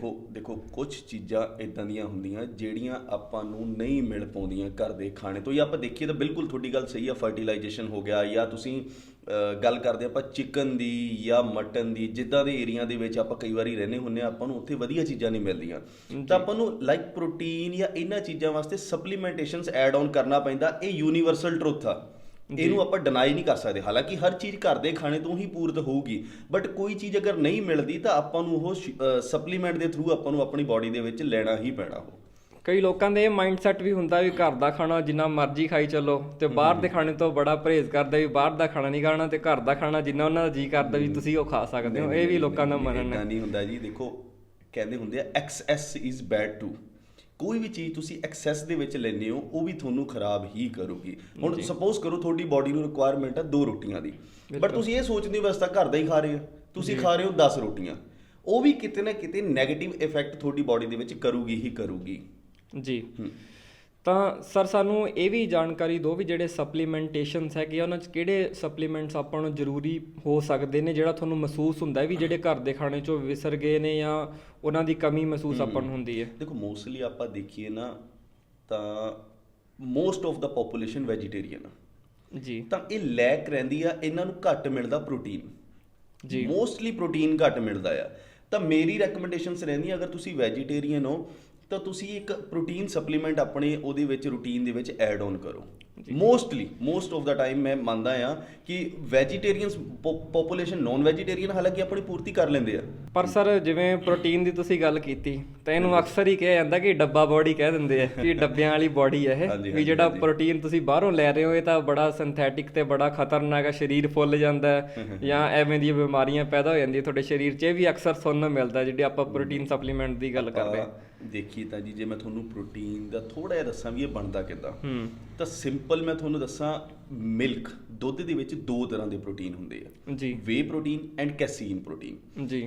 ਇਹਨਾਂ ਦੇ ਬਣਾਉਣ ਦਾ ਪ੍ਰੋਸੈਸ ਕੀ ਹੁੰਦਾ ਜੀ, ਕੰਪਨੀਆਂ ਕੀ ਕਰਦੀਆਂ, ਦੁੱਧ ਲੈ ਕੇ ਆਉਂਦੀਆਂ, ਚੀਜ਼ ਮੇਕਿੰਗ ਪ੍ਰੋਸੈਸ ਹੁੰਦਾ, ਉਹਦੇ ਵਿੱਚ ਜਿਹੜਾ ਲਿਕੁਇਡ ਬਚਦਾ ਉਹਨੂੰ ਆਪਾਂ ਵੇ ਪ੍ਰੋਟੀਨ ਬੋਲਦੇ ਆ ਜੀ। ਉਹ ਲਿਕੁਇਡ ਵੇ ਪ੍ਰੋਟੀਨ ਹੁੰਦਾ, ਫਿਰ ਕੰਪਨੀਆਂ ਉਹਨੂੰ ਹੋਰ ਪਾਸਚਰਾਈਜ਼ ਕਰਕੇ ਸਾਫ਼ ਕਰਦੀਆਂ ਨੇ ਤੇ ਉਹਦੇ ਵਿੱਚੋਂ ਐਕਸਟਰੈਕਟ ਕਰਦੀਆਂ ਪ੍ਰੋਟੀਨ, ਜਿਹੜੀ ਆਪਾਂ ਨੂੰ ਸਿੰਗਲ ਨਿਊਟ੍ਰੀਸ਼ਨ ਦੀ ਲੋੜ ਹੁੰਦੀ ਆ। ਹੁਣ ਤੁਸੀਂ ਮੋਸਟਲੀ ਮੈਂ ਤੁਹਾਨੂੰ ਛੋਟੀ ਜਿਹੀ ਗੱਲ ਦੱਸਦਾ ਆ, ਆਪਣੇ ਲੋਕ ਹੁਣ ਕੀ ਕਰਦੇ ਆ, ਦੁੱਧ ਪੀਂਦੇ ਆ ਵੀ ਅਸੀਂ ਬਹੁਤਾ ਦੁੱਧ ਪੀਨੇ ਆ, ਬਹੁਤ ਦੁੱਧ ਪੀਨੇ ਜੀ, ਸਾਨੂੰ ਤਾਂ ਦੁੱਧ ਤੋਂ ਹੀ ਪ੍ਰੋਟੀਨ ਮਿਲ ਜਾਣਾ ਜੀ, ਸਿਆਣੀ ਗੱਲ ਆ, ਮਿਲ ਜਾਂਦਾ। ਬਟ ਜਿਹੜੀ ਚੀਜ਼ ਦੀ ਆਪਾਂ ਨੂੰ ਮੇਨ ਰਿਕੁਆਇਰਮੈਂਟ ਆ, ਹੁਣ ਦੁੱਧ ਦੇ ਵਿੱਚ ਵੀ ਤੁਸੀਂ ਦੇਖਿਆ ਹੁਣ ਅੱਜ ਕੱਲ੍ਹ ਪਸ਼ੂਆਂ ਨੂੰ ਆਪਾਂ ਜਿਹੜੇ ਜੀ ਚਾਰਾ ਪਾ ਰਹੇ ਆ, ਪੱਠੇ ਪਾ ਰਹੇ ਆ, ਉਹਦੇ 'ਚ ਵੀ ਫਰਟੀਲਾਈਜੇਸ਼ਨਸ ਹਰ ਚੀਜ਼ ਦੇ ਵਿੱਚ ਆਪਣੇ ਆਪਾਂ ਦੇਖਿਆ ਜਾਵੇ ਤਾਂ ਮਿਲਾਵਟ ਹੁੰਦੀ ਜਾਂਦੀ ਹੈ ਜੀ। ਜਾਂ ਪਸ਼ੂਆਂ ਨੂੰ ਤੁਸੀਂ ਦੇਖਿਆ ਹੋਣਾ ਆਕਸੀਟੋਸਿਨ ਦੇ ਇੰਜੈਕਸ਼ਨ ਲਾਤੇ ਜਾਂ ਕੁਛ ਇਦਾਂ ਦੇ ਇੰਜੈਕਸ਼ਨ ਲਾਏ ਜਾਂਦੇ ਜਿਨ੍ਹਾਂ ਕਰਕੇ ਉਹਨਾਂ ਦੀ ਦੁੱਧ ਦੀ ਪ੍ਰੋਡਕਸ਼ਨ ਵੱਧ ਜੇ। ਬਟ ਉਹ ਕੰਪਨੀਜ਼ 'ਚ ਕੀ ਹੁੰਦਾ ਜੀ, ਇਹਦੇ ਵਿੱਚੋਂ ਇੱਕ ਐਕਸਟਰੈਕਟ ਕੀਤੀ ਗਈ ਚੀਜ਼ ਆ। ਹੁਣ ਸਪੋਜ਼ ਕਰੋ ਕਿ ਮੈਂ ਤੁਹਾਨੂੰ ਕਹਿਦਾ ਕਿ ਤੁਸੀਂ ਕੌਫੀ ਪੀਣੀ ਆ ਜੀ, ਤਾਂ ਕੌਫੀ ਪਾਊਡਰ ਦੇ ਬੜੇ ਦੇਖਿਆ ਜਾਗੇ ਨਾ, ਹੁਣ ਸਾਇੰਸ ਵੀ ਆ ਗਈ ਆ ਕਿ ਇਹਦੇ ਵਿੱਚ ਬੜੇ ਚੀਜ਼ਾਂ ਦੇ ਤੁਹਾਨੂੰ ਖਰਾਬ ਨਿਊਟ੍ਰੀਐਂਟਸ ਵੀ ਤੁਹਾਨੂੰ ਮਿਲਦੇ ਨੇ, ਲਾਈਕ ਤੁਹਾਡੇ ਮੂੰਹ 'ਚੋਂ ਸਮੈਲ ਆਉਣ ਲੱਗ ਜਾਂਦੀ ਆ ਉਹ। ਤਾਂ ਹੁਣ ਕੀ ਹੋ ਗਿਆ, ਮਾਰਕੀਟ ਦੇ ਵਿੱਚ ਕੈਫੀਨ ਦੇ ਕੈਪਸੂਲਸ ਆਉਣ ਲੱਗ ਗਏ ਜਾਂ ਕੈਫੀਨ ਦੀਆਂ ਟੈਬਲੇਟਸ ਆਉਣ ਲੱਗ ਗਈਆਂ। ਤਾਂ ਇਹ ਵੀ ਚੀਜ਼ ਠੀਕ ਆ ਵੀ ਅਗਰ ਕੋਈ ਇੱਕ ਸਿੰਗਲ ਨਿਊਟ੍ਰੀਐਂਟ ਤੁਹਾਨੂੰ ਚਾਹੀਦਾ ਔਰ ਕੰਪਨੀ ਕੋਈ ਚੀਜ਼ ਵਧੀਆ ਪ੍ਰੋਸੈਸਿੰਗ ਕਰਕੇ, ਵਧੀਆ ਦਾ ਮਤਲਬ ਅੱਛੀ ਪ੍ਰੋਸੈਸਿੰਗ ਔਰ ਅੱਛੀ ਕੰਪਨੀ ਜੀ ਐਕਸਟਰੈਕਟ ਕਰਕੇ ਤੁਹਾਨੂੰ ਪ੍ਰੋਵਾਈਡ ਕਰਾ ਰਹੀ ਹੈ, ਤਾਂ ਉਹਦੇ ਵਿੱਚ ਲੈਣ 'ਚ ਕੋਈ ਹਰਜ ਨਹੀਂ ਜੀ। ਮਤਲਬ ਤੁਹਾਡੇ ਕਹਿਣ ਦਾ ਭਾਵ ਕੰਪਨੀ ਦਾ ਇੰਪੋਰਟੈਂਟ ਰੋਲ ਪਲੇ ਹੁੰਦਾ ਇਹਦੇ 'ਚ, ਕੰਪਨੀ ਦੀ ਪ੍ਰੋਸੈਸਿੰਗ ਦਾ ਜੀ ਔਰ ਕੰਪਨੀ ਦੀ ਸੇਫਟੀ ਦਾ। ਇਹ ਤਿੰਨੇ ਚੀਜ਼ਾਂ ਦਾ ਬਹੁਤ ਵੱਡਾ ਰੋਲ ਹੁੰਦਾ ਇੱਕ ਸਪਲੀਮੈਂਟ, ਵਧੀਆ ਸਪਲੀਮੈਂਟ ਦੇ ਵਿੱਚ। ਅਕਸਰ ਜਿਹੜੇ ਆਪਾਂ ਨੂੰ ਬਾਜ਼ਾਰ 'ਚ ਸਪਲੀਮੈਂਟ ਵੇਖਣ ਨੂੰ ਮਿਲਦੇ ਆ, ਇਹ ਮਤਲਬ ਸਸਤੇ ਜ਼ਰੂਰ ਹੁੰਦੇ ਆ ਪਰ ਇਹਨਾਂ ਦੇ ਕਾਫੀ ਨੁਕਸਾਨ ਵੇਖਣ ਨੂੰ ਵੀ ਮਿਲਦੇ। ਬਿਲਕੁਲ ਦੇਖੋ ਤੁਸੀਂ, ਮੈਂ ਨਾ ਛੋਟੀ ਜਿਹੀ ਇੱਕ ਤੁਹਾਨੂੰ ਗੱਲ ਸੁਣਨਾ। ਮੈਂ ਇੱਕ ਮੈਡੀਕਲ ਸਟੋਰ ਤੇ ਇੱਕ ਪ੍ਰੋਟੀਨ ਦਾ ਡੱਬਾ ਦੇਖਿਆ ਜੀ, ਤਾਂ ਉਹਦੇ ਫਰੰਟ ਲੇਬਲ ਤੇ ਬਹੁਤ ਅੱਛੀ ਮਾਰਕੀਟਿੰਗ ਕਰ ਰੱਖੀ ਸੀ ਉਹਨਾਂ ਨੇ ਕਿ ਇਹ ਤੁਹਾਨੂੰ ਇੰਨਾ ਪ੍ਰੋਟੀਨ ਐਵੇਂ ਤੁਹਾਨੂੰ ਦਊਗਾ, ਇਹ ਚੀਜ਼ਾਂ ਨੇ ਇਹਦੇ ਵਿੱਚ, ਇਹ ਚੀਜ਼ਾਂ ਨੇ, ਇਹ ਤੁਹਾਨੂੰ ਇਹ ਐਡਵਾਂਟੇਜਸ ਦਊਗਾ ਜੀ। ਬਟ ਜਦੋਂ ਮੈਂ ਉਸ ਡੱਬੇ ਨੂੰ ਟਰਨ ਕੀਤਾ ਤੇ ਜਦੋਂ ਉਹਦੇ ਮੈਂ ਇੰਗਰੀਡੀਐਂਟਸ ਦੇਖੇ ਤਾਂ 100 ਗ੍ਰਾਮ ਦੇ ਵਿੱਚ ਲਗਭਗ 72 ਗ੍ਰਾਮ ਆਫ ਸ਼ੂਗਰ ਸੀ, ਮਿੱਠਾ ਸੀ, ਜਿਹੜਾ ਕਿ ਲੋਕਾਂ ਨੂੰ ਖੁਸ਼ ਕਰਨ ਲਈ ਉਹ ਮਿੱਠਾ ਵੱਧ ਪਾਉਂਦੇ ਨੇ ਕਿ ਲੋਕਾਂ ਨੂੰ ਸਵਾਦ ਲੱਗੇ ਔਰ ਲੋਕ ਵੱਧ ਤੋਂ ਵੱਧ ਇਹਨੂੰ ਪੀਣ। ਇੱਕ ਸਰ ਸਿਸਟਮ ਦੀ ਇਹ ਵੀ ਬੜੀ ਵੱਡੀ ਤਰਾਸਦੀ ਹੈ ਕਿ ਜਿਹੜੇ ਡਾਕਟਰਸ ਨੇ ਉਹ ਵੀ ਐਵੇਂ ਦੀਆਂ ਚੀਜ਼ਾਂ ਰਿਕਮੈਂਡ ਕਰ ਰਹੇ ਨੇ, ਕੰਪਨੀਜ਼ ਉਹਨਾਂ ਨੂੰ ਕਮਿਸ਼ਨ ਪੇ ਆਊਟ ਕਰ ਰਹੀਆਂ ਨੇ ਤੇ ਡਾਕਟਰਸ ਵੀ ਐਵੇਂ ਦੀ ਚੀਜ਼ਾਂ ਰਿਕਮੈਂਡ ਕਰ ਰਹੇ ਨੇ ਤੇ ਲੋਕਾਂ ਨੂੰ ਇਹ ਨਹੀਂ ਸਮਝ ਆ ਰਿਹਾ ਕਿ ਨਿਊਟ੍ਰੀਸ਼ਨਿਸਟ ਤੇ ਡਾਕਟਰ 'ਚ ਬਹੁਤ ਵੱਡਾ ਅੰਤਰ ਹੈ। ਦੇਖੋ ਪਤਾ ਕੀ ਹੁੰਦਾ ਜੀ, ਹੁਣ ਤੁਸੀਂ ਪਿੱਛੇ ਜੇ ਸੁਣਿਆ ਹੋਣਾ ਕਿ ਡਾਕਟਰ ਵੇ ਪ੍ਰੋਟੀਨ ਦੇ ਵੀ ਖਿਲਾਫ ਸੀ ਜੀ। ਬਹੁਤੇ ਡਾਕਟਰ ਕਹਿੰਦੇ ਸੀ ਕਿ ਵੇ ਪ੍ਰੋਟੀਨ ਨਹੀਂ ਖਾਣਾ। ਸਾਨੂੰ ਵੀ ਕੇਸਿਸ ਹੁੰਦੇ ਸੀ, ਸਾਡੇ ਕੋਲ ਕਲਾਇੰਟ ਆਉਂਦੇ ਸੀ, ਉਹਨਾਂ ਦੇ ਕੋਈ ਡਾਕਟਰ ਨੂਨ ਹੁੰਦੇ ਸੀ ਤਾਂ ਉਹ ਕਹਿੰਦੇ ਸੀ ਤੁਸੀਂ ਜਿਮ ਜਾ ਰਹੇ ਹੋ ਜੀ, ਤੁਸੀਂ ਪ੍ਰੋਟੀਨ ਨਹੀਂ ਲੈਣਾ, ਜਦੋਂ ਤੁਸੀਂ ਇਹਨੂੰ ਛੱਡੋਗੇ ਤੁਹਾਡੀ ਬਾਡੀ ਲਟਕ ਜੂਗੀ, ਜਾਂ ਤੁਸੀਂ ਇਹਨੂੰ ਯੂਜ਼ ਕਰੋਗੇ ਇਹ ਤੁਹਾਡੀ ਕਿਡਨੀਜ਼ ਤੇ ਇਫੈਕਟ ਕਰੂਗਾ, ਜਾਂ ਐਵੇਂ ਕੁਝ ਵੀ ਆ। ਦੇਖੋ ਡਾਕਟਰਸ ਇੱਕ ਡਿਫਰੈਂਟ ਸਟਰੀਮ ਹੋ ਗਿਆ, ਨਿਊਟ੍ਰੀਨਿਸਟ ਟ੍ਰੇਨਰ ਇੱਕ ਡਿਫਰੈਂਟ ਸਟਰੀਮ ਹੋ ਗਿਆ। ਬਟ ਕੁਝ ਚੀਜ਼ਾਂ ਹੁਣ ਤੁਸੀਂ ਅੱਜ ਦੇਖੋਗੇ, ਮੈਂ ਆਪਣੀ ਇੰਸਟਾ ਤੇ ਵੀ ਇੱਕ ਫੋਟੋ ਸ਼ੇਅਰ ਕੀਤੀ ਸੀਗੀ ਕਿ ਇੱਕ ਬੇਬੀ ਫਾਰਮੂਲਾ ਆਉਂਦਾ ਜਿਹਦੇ ਵਿੱਚ ਕੰਪਨੀ ਨੇ ਫਰੰਟ ਤੇ ਮੈਂਸ਼ਨ ਕੀਤਾ ਹੋਇਆ ਵੇ ਪ੍ਰੋਟੀਨ ਬੇਬੀ ਫਾਰਮੂਲਾ ਦੇ ਵਿੱਚ। ਤਾਂ ਅਗਰ ਇੱਕ ਬੱਚਾ ਪੀ ਸਕਦਾ ਤਾਂ ਤੁਸੀਂ ਕਿਉਂ ਨਹੀਂ ਪੀ ਸਕਦੇ? ਬਿਲਕੁਲ, ਈਵਨ ਡਾਕਟਰਸ ਵੀ ਰეკਮੈਂਡ ਕਰਦੇ ਆ। ਹੁਣ ਬਹੁਤੇ ਡਾਕਟਰ ਰეკਮੈਂਡ ਕਰਦੇ ਨੇ ਜਿਨ੍ਹਾਂ ਨੂੰ ਪਤਾ ਹੈ ਕਿ ਨਿਊਟ੍ਰੀਸ਼ਨ ਦੀ ਕੀ ਜ਼ਰੂਰਤ ਆ ਆਪਣੀ ਬਾਡੀ ਦੇ ਵਿੱਚ, ਉਹ ਇਹਨਾਂ ਦਾ ਪੂਰਾ ਨਹੀਂ ਹੋ ਰਿਹਾ ਜਾਂ ਆਪਣੇ ਉਹਨਾਂ ਦੇ ਪੇਸ਼ੈਂਟ ਦਾ, ਕਲਾਇੰਟ ਦਾ ਪੂਰਾ ਨਹੀਂ ਹੋ ਰਿਹਾ ਤਾਂ ਉਹ ਰეკਮੈਂਡ ਕਰਦੇ ਨੇ ਜੀ।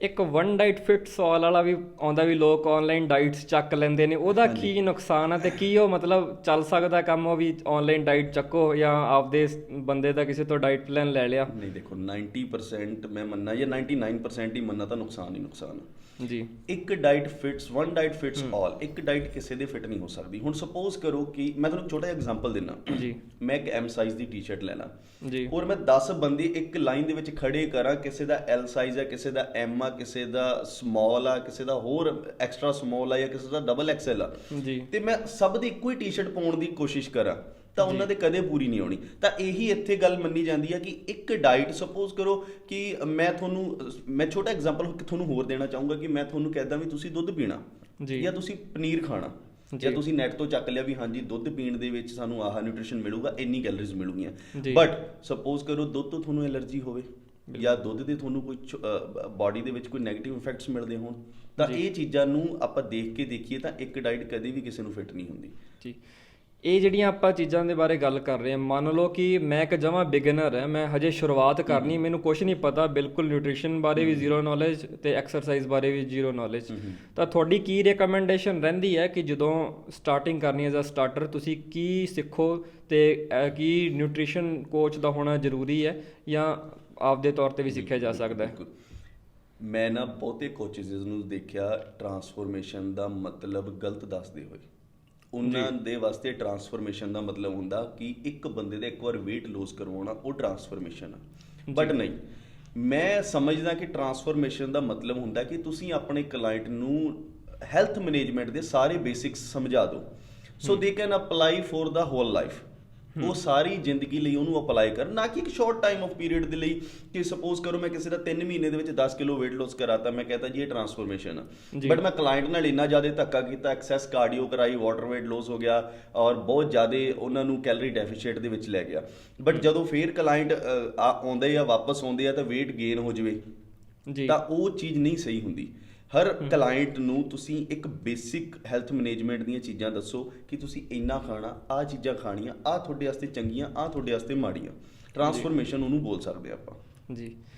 ਤਾਂ ਸਰ ਇੱਕ ਹੁਣ ਜਿਵੇਂ ਆਪਾਂ ਥੋੜਾ ਜਿਹਾ ਐਡਵਾਂਸ ਅੱਗੇ ਹੋਈਏ ਕਿ ਜਿਵੇਂ ਕੈਲਰੀਜ਼ ਸ਼ਬਦ ਹੈਗਾ ਬਹੁਤ ਹੀ ਪ੍ਰਚਲਿਤ ਸ਼ਬਦ ਹੈ, ਤਾਂ ਜਦੋਂ ਵੀ ਆਪਾਂ ਗੱਲ ਕਰਦੇ ਕਿਸੇ ਫੂਡ ਲੇਬਲ ਦੀ ਤਾਂ ਹਰੇਕ ਦੇ ਪਿੱਛੇ ਕੈਲਰੀਜ਼ ਹੁੰਦੀਆਂ ਆ। ਜਿਹੜੇ ਬੰਦੇ ਥੋੜੇ ਫਿਟਨੈਸ ਐਂਥੂਸੀਆਸਟ ਨੇ ਉਹ ਕੈਲਰੀਜ਼ ਕਾਊਂਟ ਕਰਦੇ ਨੇ ਆਪਦੀਆਂ, ਤੇ ਪਹਿਲਾਂ ਤੁਹਾਨੂੰ ਦੱਸੋ ਵੀ ਕੈਲਰੀਜ਼ ਹੁੰਦੀਆਂ ਕੀ ਨੇ ਤੇ ਕੀ ਜ਼ਰੂਰੀ ਨੇ ਇਹ ਕੈਲਕੂਲੇਟ ਕਰਨੀਆਂ ਤੇ ਕੀ ਆਪਾਂ ਇਹਨਾਂ ਨੂੰ ਐਕੂਰੇਟਲੀ ਕਾਊਂਟ ਕਰ ਸਕਦੇ ਹਾਂ? ਬਿਲਕੁਲ, ਕੈਲਰੀਜ਼ ਨੂੰ ਆਪਾਂ ਦੇਖੀਏ ਤਾਂ ਮੈਂ ਤੁਹਾਨੂੰ ਸਿੰਪਲ ਸ਼ਬਦਾਂ ਦੇ ਵਿੱਚ ਦੱਸਦਾ, ਕੈਲਰੀਜ਼ ਦਾ ਮਤਲਬ ਆ ਊਰਜਾ। ਜੀ। ਜਿਹੜੀ ਚੀਜ਼ ਤੋਂ ਆਪਾਂ ਨੂੰ ਊਰਜਾ ਮਿਲਦੀ ਆ ਉਹਨੂੰ ਕੈਲਰੀਜ਼ ਬੋਲਿਆ ਜਾਂਦਾ। ਤੁਸੀਂ ਕੋਈ ਵੀ ਫੂਡ ਖਾਂਦੇ ਹੋ ਉਹ ਅੱਗੇ ਤੁਹਾਨੂੰ ਊਰਜਾ ਦਿੰਦਾ, એનર્ਜੀ ਦਿੰਦਾ, ਜਿਹਦੇ ਨਾਲ ਕਿ ਤੁਸੀਂ ਆਪਣੀ ਫਿਜ਼ੀਕਲ ਔਰ ਮੈਂਟਲ ਐਕਟੀਵਿਟੀਜ਼ ਕਰੋ, ਜੀ, ਉਹਨੂੰ ਆਪਾਂ ਕੈਲਰੀਜ਼ ਬੋਲਦੇ ਆ। ਨੰਬਰ 2 ਗੱਲ ਤੁਸੀਂ ਗੱਲ ਕੀਤੀ ਕਿ ਕੈਲਰੀਜ਼ ਕਾਊਂਟ ਕਰਨ ਦੀ, ਤਾਂ ਮੈਂ ਕਹਿੰਦਾ ਬਿਲਕੁਲ ਤੁਹਾਨੂੰ ਕੈਲਰੀਜ਼ ਤੁਹਾਡੀਆਂ ਪਤਾ ਹੋਣਾ ਚਾਹੀਦੀਆਂ ਕਿ ਤੁਸੀਂ ਕਿੰਨੀਆਂ ਕੁ ਖਾਣੀਆਂ, ਕਾਊਂਟ ਹੋਣੀਆਂ ਚਾਹੀਦੀਆਂ। ਹੁਣ ਇਹਦੇ ਵਿੱਚ ਰੌਲਾ ਕੀ ਹੁੰਦਾ, ਕਈ ਮੇਰੇ ਕੋਲ ਕਲਾਇੰਟਸ ਇਦਾਂ ਦੇ ਹੁੰਦੇ ਜਿਹੜੇ ਕਹਿੰਦੇ ਸਰ ਅਸੀਂ ਘਰ ਦਾ ਖਾਂਦੇ ਆ ਤਾਂ ਅਸੀਂ ਜ਼ਿਆਦਾ ਖਾ ਲਿਆ, ਘੱਟ ਖਾ ਲਿਆ, ਖਾ ਤਾਂ ਹਮ ਘਰ ਕਾ ਹੀ ਰਹੇ हैं। ਮੇਰੇ ਕੋਲ ਵੀ ਬਹੁਤ ਆਉਂਦੇ ਆ ਜਿਹੜੇ ਗੱਲ ਕਰਦੇ ਸਰ ਹਮ ਘਰ ਕਾ ਖਾ ਰਹੇ हैं ਲੇਕਿਨ ਬਾਹਰ ਕਾ ਤਾਂ ਨਹੀਂ ਖਾ ਰਹੇ। ਮੈਂ ਤੁਹਾਨੂੰ ਜਿਹੜੀ ਪਹਿਲਾਂ ਆਪਾਂ ਗੱਲ ਕੀਤੀ ਸੀਗੀ ਕਿ ਸਪੋਜ਼ ਕਰੋ ਤੁਹਾਡੀ ਬਾਡੀ ਨੂੰ ਰਿਕੁਆਇਰਮੈਂਟ ਆ 2 ਰੋਟੀਆਂ ਦੀ, ਅਪਰੋਕਸੀਮੇਟ 200 ਕੈਲਰੀਜ਼ ਦੀ, ਤੁਸੀਂ ਲੈ ਰਹੇ ਹੋ 10 ਰੋਟੀਆਂ, 1000 ਕੈਲਰੀਜ਼। ਜਿਹੜੀਆਂ ਐਕਸੈਸ 800 ਕੈਲਰੀਜ਼ ਆ ਉਹ ਤੁਹਾਡੀ ਬਾਡੀ ਦੇ ਵਿੱਚ ਸਟੋਰ ਹੋਣਗੀਆਂ ਐਜ਼ ਫੈਟ। ਜੀ। ਤਾਂ ਕਰਕੇ ਤੁਹਾਨੂੰ ਕੈਲਰੀਜ਼ ਦਾ ਬਿਲਕੁਲ ਪਤਾ ਹੋਣਾ ਚਾਹੀਦਾ ਕਿ ਤੁਹਾਡੀ ਬਾਡੀ ਨੂੰ ਰਿਕੁਆਇਰਮੈਂਟ ਕੀ ਆ ਔਰ ਤੁਸੀਂ ਕਿੰਨੀਆਂ ਖਾਣੀਆਂ। ਜੀ। ਤਾਂ ਸਰ ਆਪਾਂ ਹੁਣ ਥੋੜੀ ਜਿਹੀ ਇਹਦੇ ਵਿੱਚ ਇਹ ਚੀਜ਼ਾਂ ਤੁਹਾਨੂੰ ਦੱਸੋ ਵੀ ਜਿਵੇਂ weight gain ਕਰ ਰਿਹਾ ਕੋਈ ਜਾਂ weight loss ਕਰ ਰਿਹਾ, ਤਾਂ ਕੈਲਰੀਜ਼ ਤੋਂ ਉਹਦੇ 'ਚ ਕੀ ਰੋਲ ਰਹਿੰਦਾ ਹੈ? ਸਾਰਾ ਰੋਲ ਹੀ ਕੈਲਰੀਜ਼ ਦਾ ਹੁੰਦਾ ਹੈ ਜੀ। ਕਿਸੇ ਨੇ weight gain ਕਰਨਾ ਆ ਤਾਂ ਉਹਨੂੰ ਆਪਣੀ ਮੇਨਟੇਨੈਂਸ ਕੈਲਰੀਜ਼, ਇਹਨਾਂ ਛੋਟੀ ਕੈਲਕੂਲੇਸ਼ਨਸ ਹੁੰਦੀਆਂ ਆ, ਇਹ ਆਪਾਂ ਨੈਕਸਟ ਵੀਡੀਓ ਦੇ ਵਿੱਚ ਗੱਲ ਕਰਾਂਗੇ। ਬਟ ਮੈਂ ਤੁਹਾਨੂੰ ਸਿੰਪਲ ਸਮਝਾ ਦਿੰਦਾ ਆ ਕਿ ਜਿਹੜੇ ਬੰਦੇ ਨੇ ਆਪਣਾ weight gain ਕਰਨਾ ਉਹਨੂੰ ਆਪਣੀ ਮੇਨਟੇਨੈਂਸ ਕੈਲਰੀਜ਼ ਤੋਂ ਵੱਧ ਖਾਣਾ ਪੈਣਾ, ਔਰ ਜਿਹੜੇ ਬੰਦੇ ਨੇ ਲੂਜ਼ ਕਰਨਾ ਆਪਣਾ weight ਉਹਨੂੰ ਆਪਣੀ ਮੇਨਟੇਨੈਂਸ ਕੈਲਰੀਜ਼ ਤੋਂ ਘੱਟ ਖਾਣਾ ਪੈਣਾ, ਜਾਂ ਕੈਲਰੀਜ਼ ਬਰਨ ਕਿਸੇ ਵੀ ਫਿਜ਼ੀਕਲ ਐਕਟੀਵਿਟੀ ਦੇ ਥਰੂ ਕਰੋ ਜਾਂ ਫੂਡ ਦੇ ਥਰੂ ਤੁਸੀਂ ਕੈਲਰੀਜ਼ ਘਟਾਓ ਆਪਣੀਆਂ, ਤਾਂ ਉਹਨਾਂ ਦਾ weight loss ਹੋ ਜਾਊਗਾ। ਜੀ। ਤਾਂ ਸਰ ਹੁਣ ਆਪਾਂ ਥੋੜੇ ਜੀ ਅੱਗੇ ਵਧੀਏ ਤੇ ਇਹਦੇ 'ਚ ਜਿਵੇਂ 3 ਮੇਨ ਜਿਹੜੇ ਸ਼ਬਦ ਨੇ ਨਿਊਟ੍ਰੀਸ਼ਨ 'ਚ ਕਿ ਫੈਟ, ਕਾਰਬਸ ਤੇ ਪ੍ਰੋਟੀਨ, ਇਹਨਾਂ ਬਾਰੇ ਜਾਣਕਾਰੀ ਦਿਓ ਕਿ ਇਹ ਚੀਜ਼ਾਂ ਹੁੰਦੀਆਂ ਕਿਉਂ ਨੇ ਤੇ ਕਿਉਂ ਬਾਡੀ ਲਈ ਜ਼ਰੂਰੀ ਨੇ, ਤੇ ਕੀ ਹਰੇਕ ਚੀਜ਼ਾਂ ਇਹ 3 ਕੈਟਾਗਰੀਜ਼ 'ਚ ਕਲਾਸੀਫਾਈ ਹੁੰਦੀਆਂ, ਇਹਨਾਂ ਤੋਂ ਵੱਖਰੀਆਂ ਵੀ ਕੈਟਾਗਰੀਜ਼ ਹੋ ਸਕਦੀਆਂ ਨੇ? ਜੇ ਆਪਾਂ ਤੁਸੀਂ ਪ੍ਰੋਟੀਨ, ਫੈਟ, ਕਾਰਬਸ ਦੀ ਗੱਲ ਕੀਤੀ, ਬਟ ਜੇ ਆਪਾਂ ਨੂੰ ਸਿੰਪਲ ਦੂਜੇ ਤਰੀਕੇ ਨਾਲ ਦੇਖੀਏ ਤਾਂ 2 ਤਰ੍ਹਾਂ ਦੇ ਨਿਊਟ੍ਰੀਐਂਟਸ ਹੁੰਦੇ ਆ, micro nutrients and Macro nutrients. Macro ਹੁੰਦੇ ਜਿਹੜੇ ਵੱਡੇ, large nutrients like protein, fat and carbohydrate. ਵੱਡੇ ਇਨ ਦਾ ਸੈਂਸ ਕਿ ਆਪਾਂ ਨੂੰ ਉਹਦੀ ਡਿਮਾਂਡ ਜ਼ਿਆਦਾ ਹੈ, ਡਿਮਾਂਡ ਜ਼ਿਆਦਾ ਆ ਔਰ ਉਹ ਬਾਡੀ ਦੇ ਵਿੱਚ ਆਪਾਂ ਨੂੰ ਜ਼ਿਆਦਾ ਚਾਹੀਦੀਆਂ ਹੁੰਦੀਆਂ। ਓਕੇ। ਔਰ ਆਪਾਂ ਨੂੰ ਜ਼ਿਆਦਾ ਨਿਊਟ੍ਰੀਸ਼ਨ ਆਪਾਂ ਨੂੰ ਉਹਨਾਂ ਚੀਜ਼ਾਂ ਤੋਂ ਹੀ ਚਾਹੀਦਾ ਹੁੰਦਾ, ਤਾਂ ਉਹਦੇ ਵਿੱਚ ਆ ਗਿਆ protein, fat and carbohydrate. Micro nutrients ਦੇ ਵਿੱਚ ਹੁੰਦੇ ਨੇ ਆਪਣੇ ਵਿਟਾਮਿਨਸ ਐਂਡ ਮਿਨਰਲਸ, ਇਹਨਾਂ ਦੀ ਵੀ ਆਪਾਂ ਨੂੰ ਓਨੀ ਓ ਜ਼ਰੂਰਤ ਹੈ ਜਿੰਨੀ ਉਹਨਾਂ ਦੀ ਜ਼ਰੂਰਤ ਆ। ਜੀ। ਤਾਂ ਆਪਾਂ ਗੱਲ ਕਰੀਏ ਜੇ ਪ੍ਰੋਟੀਨ ਦੀ, ਤਾਂ ਪ੍ਰੋਟੀਨ ਇੱਕ ਮੇਜਰ ਕੰਪੋਨੈਂਟ ਹੁੰਦਾ ਆਪਣੀ ਬਾਡੀ ਦਾ। ਜੀ। ਮੈਂ ਤੁਹਾਨੂੰ ਪਹਿਲਾਂ ਵੀ ਦੱਸਿਆ ਸੀ ਕਿ ਪ੍ਰੋਟੀਨ ਨੂੰ ਬੋਲਿਆ ਜਾਂਦਾ ਬਿਲਡਿੰਗ ਬਲਾਕਸ ਆਫ ਬਾਡੀ। ਹੁਣ ਮੈਂ ਇਹਨੂੰ ਸਿੰਪਲ ਸ਼ਬਦਾਂ ਦੇ ਵਿੱਚ ਸਮਝਾਉਣਾ, ਹੁਣ ਕਈਆਂ ਨੂੰ ਸਮਝ ਨਹੀਂ ਆਊਗਾ ਕਿ ਬਿਲਡਿੰਗ ਬਲਾਕਸ ਆਫ ਬਾਡੀ ਹੁੰਦਾ ਕੀ ਹੈ, ਬਟ ਮੈਂ ਤੁਹਾਨੂੰ ਸਿੰਪਲ ਸ਼ਬਦਾਂ ਦੇ ਵਿੱਚ ਸਮਝਾਵਾਂ ਤਾਂ ਆਪਾਂ ਇੱਕ ਘਰ ਬਣਾਉਂਦੇ ਹਾਂ। ਜੀ। ਘਰ ਬਣਾਉਣ ਦੇ ਵਿੱਚ ਆਪਾਂ ਨੂੰ ਜ਼ਰੂਰਤ ਪੈਂਦੀ ਆ ਇੱਟਾਂ ਦੀ। ਆਪਾਂ ਜਿੰਨੀਆਂ ਇੱਟਾਂ ਵੱਧ ਲਾਉਂਦੇ ਜਾਵਾਂਗੇ ਓਨਾ ਆਪਣਾ ਘਰ ਵੱਡਾ ਹੁੰਦਾ ਜਾਊਗਾ, ਜਿੰਨੀ ਆਪਾਂ ਬਨਾਵਟ 'ਚ ਇੱਟਾਂ ਵੱਧ ਲਾਉਂਦੇ ਜਾਵਾਂਗੇ ਓਨਾ ਘਰ ਵੱਡਾ ਹੁੰਦਾ ਜਾਊਗਾ। ਤਾਂ ਇਹ ਵੀ ਆਪਣੇ ਸਰੀਰ ਦੀਆਂ ਇੱਟਾਂ ਨੇ। ਜੀ। ਪ੍ਰੋਟੀਨ ਆਪਣੇ ਸਰੀਰ ਦੀਆਂ ਇੱਟਾਂ ਨੇ ਜਿਹੜੀਆਂ ਕਿ ਆਪਣੀ ਬਾਡੀ ਨੂੰ ਵਧੀਆ ਬਣਾਉਣ ਦੇ ਵਿੱਚ ਹੈਲਪ ਕਰਦੀਆਂ ਨੇ, ਚੰਗਾ ਬਣਾਉਣ ਦੇ ਵਿੱਚ ਹੈਲਪ ਕਰਦੀਆਂ ਨੇ। ਨੰਬਰ 2 ਗੱਲ ਆ ਗਈ ਕਾਰਬੋਹਾਈਡਰੇਟ ਦੀ। ਇਹਨੂੰ ਬੋਲਿਆ ਜਾਂਦਾ ਐਨਰਜੀ ਸੋਰਸ। ਤੁਸੀਂ ਕੁਝ ਵੀ ਖਾ ਰਹੇ ਹੋ, ਰਾਈਸ ਖਾ ਰਹੇ ਹੋ, ਰੋਟੀ ਖਾ ਰਹੇ ਹੋ ਜਾਂ ਮਿੱਠਾ ਖਾ ਰਹੇ ਹੋ, ਮਿੱਠੇ ਦੇ ਵਿੱਚ ਵੀ ਤੁਹਾਨੂੰ ਕਾਰਬੋਹਾਈਡਰੇਟ ਮਿਲਦਾ, ਉਹ ਵੀ ਐਨਰਜੀ ਸੋਰਸ ਆ। ਬਟ ਇਹ ਜਿਹੜੀਆਂ ਹੁੰਦੀਆਂ ਮਿੱਠਾ ਹੋ ਗਿਆ, ਇਹ ਡੈਂਸ ਕੈਲਰੀਜ਼ ਹੁੰਦੀਆਂ, ਤਾਂ ਇਹਦੀ ਸਾਡੀ ਰეკਮੈਂਡੇਸ਼ਨਸ ਘੱਟ ਰਹਿੰਦੀਆਂ। ਡੈਂਸ ਦਾ ਮਤਲਬ ਹੁੰਦਾ ਸੰਘਣੀਆਂ, ਸੰਘਣੀਆਂ ਕੈਲਰੀਜ਼। ਤੁਸੀਂ ਸਪੋਜ਼ ਕਰੋ ਕਿ ਇੱਕ ਬਰਫੀ ਦਾ ਪੀਸ ਖਾਦਾ, ਉਹਦੇ ਨਾਲ ਤੁਹਾਡੀ ਭੁੱਖ ਨੂੰ ਕੋਈ ਫਰਕ ਨਹੀਂ ਪੈਣਾ, ਤੁਹਾਨੂੰ ਓਨੀ ਓ ਭੁੱਖ ਰਹਿਣੀ ਆ, ਬਟ ਉਹਦੇ 'ਚ ਕੈਲਰੀਜ਼ ਤੁਹਾਨੂੰ 200 ਮਿਲ ਜਾਣੀਆਂ। ਤਾਂ ਉਹ 200 ਕੈਲਰੀਜ਼ ਬਰਨ ਕਰਨ ਲਈ ਤੁਹਾਨੂੰ ਵੱਧ ਫਿਜ਼ੀਕਲ ਐਕਟੀਵਿਟੀ ਕਰਨੀ ਪੈਣੀ ਹੈ। ਬਟ ਉਹੀ ਇੱਕ ਸਾਈਡ 'ਤੇ ਤੁਸੀਂ 2 ਰੋਟੀਆਂ ਖਾਧੀਆਂ, ਅਪਰੋਕਸੀਮੇਟ ਉੱਥੋਂ ਵੀ ਤੁਹਾਨੂੰ 200 ਕੈਲਰੀਜ਼ ਮਿਲੀਆਂ, ਔਰ ਉਹ 200 ਕੈਲਰੀਜ਼ ਨਾਲ ਤੁਹਾਡਾ ਜਿਹੜਾ ਪੇਟ ਆ ਉਹ ਭਰ ਗਿਆ, ਔਰ ਤੁਹਾਨੂੰ ਐਨਰਜੀ ਦੀ ਡਿਮਾਂਡ ਵੀ ਬਰਾਬਰ ਹੀ ਰਹੀ, ਔਰ ਤੁਸੀਂ ਓਨੀ ਓ ਐਨਰਜੀ ਲਈ। ਤਾਂ ਉਹਦੇ ਵਿੱਚ ਤੁਹਾਨੂੰ ਮਤਲਬ ਕਿ ਨੈਕਸਟ ਟਾਈਮ ਦੁਬਾਰੇ ਫਿਰ 15-20 ਮਿੰਟਾਂ ਬਾਅਦ, ਅੱਧੇ ਘੰਟੇ ਬਾਅਦ ਭੁੱਖ ਲੱਗਣ ਦੇ ਚਾਂਸਸ ਘੱਟ ਹੁੰਦੇ ਨੇ।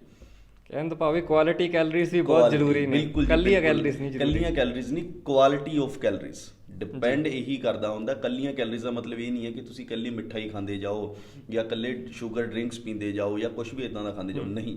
Quality of calories matters, quality of food matters also. ਜੀ। ਦਰਸ਼ਕੋ ਤੁਹਾਨੂੰ ਇਹ ਵੀ ਦੱਸ ਦਈਏ ਕਿ ਇਹ ਅਸੀਂ ਇੱਥੇ ਸਿੰਪਲੀ ਜਸਟ ਬੇਸਿਕ ਇੰਟਰੋਡਕਸ਼ਨ ਦੇ ਰਹੇ ਹਾਂ। ਅੱਗੇ ਜਾ ਕੇ ਆਪਾਂ ਫੈਟ ਬਾਰੇ ਡਿਟੇਲ 'ਚ ਗੱਲ ਕਰਨੀ ਹੈ, ਪ੍ਰੋਟੀਨ ਬਾਰੇ ਵੀ ਡਿਟੇਲ 'ਚ ਗੱਲ ਕਰਨੀ ਹੈ, ਤੇ ਕਾਰਬਸ ਬਾਰੇ ਵੀ ਡਿਟੇਲ 'ਚ ਗੱਲ ਕਰਨੀ ਹੈ, ਤੇ ਕੈਲਰੀਜ਼ ਕਿਵੇਂ ਕਾਊਂਟ ਕਰਕੇ ਕਿਵੇਂ ਤੁਸੀਂ ਡਾਈਟ ਬਣਾਉਣੀ ਉਹਦੇ ਬਾਰੇ ਵੀ ਆਪਾਂ ਵਿਸਥਾਰ 'ਚ ਗੱਲ ਕਰਨੀ ਹੈ। ਸਰ ਹੁਣ ਆਪਾਂ ਨਿਊਟ੍ਰੀਸ਼ਨ ਵਾਲਾ ਆਪਾਂ ਕਾਫੀ ਹੱਦ ਤੱਕ ਚੀਜ਼ਾਂ ਜਿਹੜੀਆਂ ਨੇ ਕਵਰ ਕਰ ਲਈਆਂ ਨੇ, ਤੇ ਹੁਣ ਆਪਾਂ ਗੱਲ ਕਰੀਏ ਐਕਸਰਸਾਈਜ਼ ਦੀ ਤੇ ਮਸਲਸ ਦੀ।